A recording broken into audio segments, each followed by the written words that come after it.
অসাধারণ নান্দনিক সৌন্দর্য, সুস্বাদু খাবার, হাজার হাজার বছরের পুরনো সংস্কৃতি আর ভূমধ্যসাগরীয় অঞ্চলের সহনশীল চমৎকার আবহাওয়া ইতালীয়দের পাশাপাশি বিদেশিদের কাছেও প্রিয় দেশ ইতালি। কর্মসংস্থানের জন্য দেশটিতে প্রায় 50 লাখেরও বেশি বিদেশি বসবাস করেন, তার মধ্যে প্রায় 3 লাখ প্রবাসী বাংলাদেশি।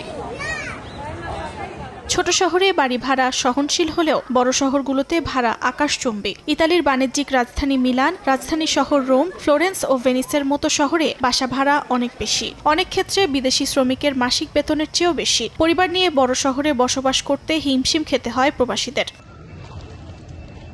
সেই তুলনায় ছোট শহর ও ইতালির দক্ষিণাঞ্চলে বাসা ভাড়া অনেক কম। তবে দক্ষিণ ইতালিতে সমস্যা হলো পর্যাপ্ত কর্মসংস্থানের অভাব। শিল্প সমৃদ্ধ ইতালির কর্মসংস্থান ক্ষেত্রে অনেকেই ভাগ্যক্রমে পেয়ে যান ছোট শহরে বসবাসের সুযোগ।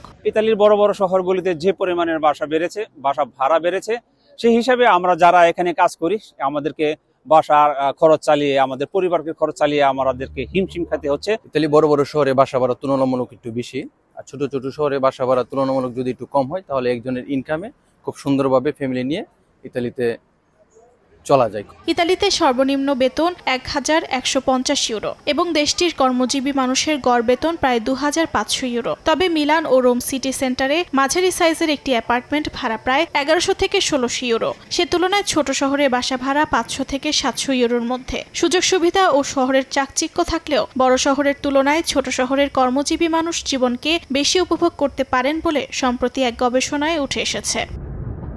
সময় সংবাদ, ইতালি।